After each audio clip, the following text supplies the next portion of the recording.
हम बात कर रहे हैं सौरव जोशी के बारे में। इनका जन्म 8 सितंबर 1999 को कौसानी के एक छोटे से गांव में हुआ जो डिस्ट्रिक्ट बागेश्वर उत्तराखंड में स्थित है। परिवार में सौरव के अलावा उनके पापा मम्मी हेमा जोशी, भाई साहिल जोशी के साथ साथ उनके चचेरे भाई पीयूष, दादा और दादी जी भी रहते हैं। सन 1997 में उनके पापा काम की तलाश में दिल्ली आ गए थे। क्योंकि परिवार की स्थिति उतनी अच्छी नहीं थी, इसलिए उनके फादर दिन रात मजदूरी करके घर 5 दिल्ली में कुछ साल बिताने के बाद उनके फादर हरियाणा डिस्ट्रिक्ट में स्थित हांसी शहर में चले आए, जहां वह घरों में पॉप का काम किया करते थे। परिवार का खर्चा चलाने के लिए उनके फादर ने दिन रात काम किया, लेकिन अपने बच्चों के लिए उन्होंने कोई कमी नहीं की।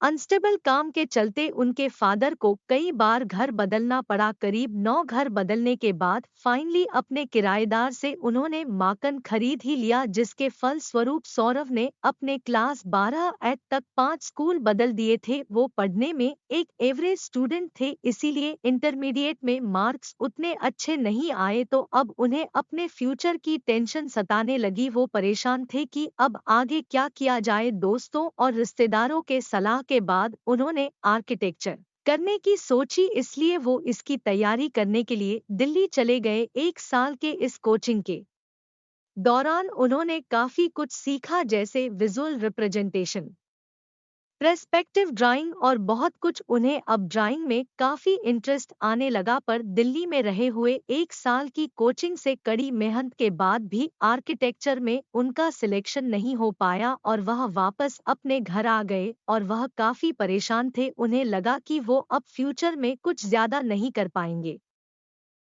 यहाँ तक कि वो इतने हताश थे कि अब वह अपने फादर के साथ साइट पर जाकर पॉप का काम तक करने लगे। लेकिन ड्राइंग के प्रति उनकी दीवानगी काफी हद तक बढ़ चुकी थी, इसलिए वह खाली समय में ड्राइंग किया करते थे। कहते हैं वक्त सबका बदलता है। बात है 2017 की, जब उनके एक भाई शुभम जोशी ने सौरव के स्केच और ड्राइंग देखने के बाद सौरव को सलाह दी कि भाई तुम काफी अच्छी ड्राइंग बनाते हो, तुम्हें इसे दुनिया को दिखाना चाहिए, इसलिए तुम यूट्यूब पर एक आर्ट चैनल बना लो। अपनी उस भाई की बात मानकर उन्होंने अपना पहला आर्ट से रिलेटेड चैनल क्रिएट किया, जहां 24 जुलाई 2017 को उन्होंने अपनी पहली वीडियो अपलोड की, जिसका टाइटल था कि drawing 2000 note with colour pencil. अब वह धीरे धीरे करके एक से बढ़कर एक अपनी ड्राइंग की वीडियो अपलोड करने लगे और कई बार चैनल का नाम चेंज करने के बाद आखिरकार उन्होंने अपने चैनल का नाम सौरव जोशी आर्ट्स रख लिया। समय के साथ साथ उन्हें YouTube पर अपना कंटेंट क्रिएट करते हुए काफी मजा आने लगा। वैसे वह YouTube पर आने से पहले अपने फोन से रैंडम वीडियो अपनी फैमिली के साथ बनाया करते थे, ताकि वो उसे एक याद की तरह सहेज कर रख सके। इधर वह अपने ड्राइंग चैनल पर लगातार वीडियोस डालने लगे, लेकिन 250 से 300 वीडियो डालने के बाद भी वह सिर्फ 3 के से 4 के सब्सक्राइबर ही गेन कर पाए थे। एक हार्ड वर्किंग यूट्यूबर के लिए ये स्टेप काफी फ्रस्ट्रेटिंग करने वाली बात थी, लेकिन उन्होंने हार नहीं मानी और अपने बढ़ते यूट्यूब एक्सपीरियंस के साथ वह ट्रेंडिंग टॉपिक के साथ वह स्केच बनाने लगे, जिनमें से कई वीडियो वायरल भी हुई। अब वह अपने सब्सक्राइबर के डिमांड पर ड्राइंग के ट्यूटोरियल भी बनाने लगे, जिसके फल स्वरूप उनकी स्किल्स और भी ज्यादा इन्हेंस हो गई और वह अपनी फैमिली के साथ रैंडम वीडियो बनाया करते थे। इसलिए उन्होंने सोचा क्यों ना इन्हें अपने सब्सक्राइबर के साथ शेयर किया जाए।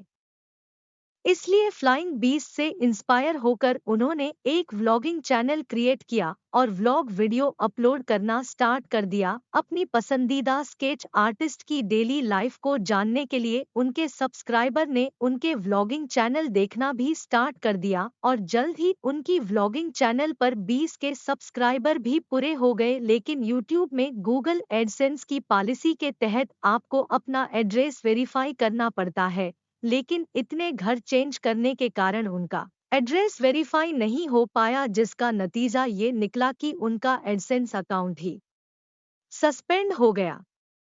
इसलिए उन्होंने फिर से अपना एक व्लॉगिंग चैनल क्रिएट किया। यूट्यूब के मोनेटाइजेशन के सारे स्टेप्स को क्लियर करने के बाद भी उनका एड्रेस फिर से वेरीफाई नहीं हो पाया और ये चैनल भी डिमोनेटाइज हो गया। लेकिन कहते हैं ना हार मत मानो, लगातार प्रयास करते रहो। इसलिए सौरव ने हार नहीं मानी और फाइनली उनकी तीसरी व्लॉगिंग चैनल का एडसेंस अकाउंट मोनेटाइजेशन के लिए एक्टिवेट हो गया। इसमें अपने आर्ट वाले चैनल में बिजी रहने के कारण वो अपने सौरव जोशी व्लॉगर्स वाले चैनल में वीडियो अपलोड नहीं कर पाते थे। साथ में कॉन्फिडेंस के कमी के चलते उन्हें पब्लिक यहाँ तक कि घर वालों के सामने व्लॉग करने में हेजिटेशन होती थी और दूसरी तरफ वह अपने आर्ट्स वाले चैनल से काफी पॉपुलर हो चुके थे। इसके अलावा उन्होंने कई आर्ट वर्कशॉप अटेंड और ऑर्गेनाइज्ड भी की जहां वह स्टूडेंट्स को आर्ट डिजाइन करना सिखाया करते थे और इसके बाद कई कंपनी उन्हें स्पॉन्सर भी करने लगी, जिसकी बदौलत उन्हें इंडिया आर्ट फेयर, कॉमिकॉन जैसे इवेंट में जाने का मौका भी मिला। वैसे अपने इंटरमीडिएट के 3 साल के गैप के बाद उन्होंने finally bachelor of fine art में एडमिशन ले ही लिया। लेकिन देश में बढ़ते कोरोना के चलते इंडिया में 24 मार्च 2020 को नेशनल वाइड लॉकडाउन लग गया था, जिससे अब सौरव को व्लॉगिंग करना मुश्किल हो गया था। इसलिए लॉकडाउन के पहले ही दिन सौरव ने ठान लिया था कि डेली वह घर में व्लॉगिंग करेंगे अपने फैमिली के साथ। यानी उन्होंने टारगेट सेट किया 365 व्लॉग्स 365 दिनों में करने के लिए। वह 23 मार्च 2020 का ही दिन था जिस दिन के बाद से उन्हें एक अलग पहचान मिली। उन्होंने drawing with my family members वाली वीडियो अपलोड कर दी और अपलोड होने के कुछ ही घंटों में पूरे देश में ये वीडियो वायरल हो गई और सब्सक्राइबर्स की मानो बाढ़ सी आ गई। इस वीडियो के अच्छे रिस्पॉन्स के बाद वह का मोटिवेट हो गए और वह अपनी डेली लाइफ के होने वाली इंसिडेंट को वो अपलोड करने लगे, जिसे दर्शकों ने काफी पसंद किया। लेकिन लोगों के प्यार के साथ साथ उन्हें हेट भी मिलने लगी। अक्सर लोग उन्हें यही कहते कि क्या फालतू फैमिली की चीजें दिखता रहता है।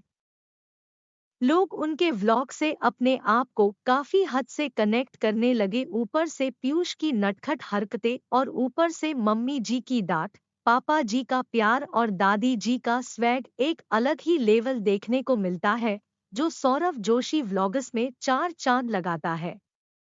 और सच में उनके व्लॉग्स काफी एडिक्टिव होती है। वो अपने आप को अपने ऑडियंस के साथ काफी अच्छी तरीके से कनेक्ट करते हैं और कई लोग उनकी वीडियो से रिलेट करते हैं।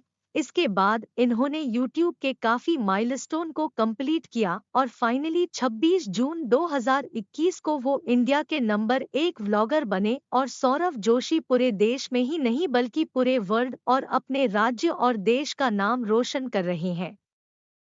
तो दोस्तों, सौरव जोशी आज एक नाम ही नहीं बल्कि एक ब्रांड भी बन चुका है। अपने डेडिकेशन और हार्डवर्क कंसल्टेंसी की वजह से आज ये इंडिया के नंबर 1 व्लॉगर है। उन्होंने आज समय के साथ कदम मिलाकर अपनी ये सक्सेस अचीव की है। उनकी वीडियो में झलकने वाला उनका behaviour, down to earth personality, humbleness, simplicity, show off ना करना उन्हें सभी व्लॉगर से अलग बनाता है। उनकी वीडियो को देखकर एक अपनापन सा फील होता है, कुछ ऐसा कि मानो वह हमसे कितना रिलेट करता है। लेकिन एक समय में उनके परिवार की हालत उतनी सही नहीं थी कि वह रहने के लिए घर तक अफोर्ड कर सके। लेकिन आज सौरव की हुनर की वजह से उनका पूरा परिवार अच्छी तरीके से अपना जीवन व्यापन व्यतीत कर रहा है। और इतनी छोटी सी उम्र में सौरव इतना कैपेबल है कि अपने दम पर लक्जरी गाड़ी और माकन तक खरीद लिया है। वो कहते हैं कि जो मेरे मम्मी पापा का सपना है मैं उन्हें पूरा करूंगा। उनके पेरेंट्स की मुस्कान बताती है कि उनके बेटे ने उनका नाम कितना रोशन किया है। तो दोस्तों, जिस तरीके से हमारे माँ बाप राजकुमार या राजकुमारी की तरह पालते हैं, उसी तरीके से हम सभी का फर्ज बनता है कि उनके बुढ़ापे में हम लोग उन्हें राजा और रानियों की तरह रखें। धन्यवाद।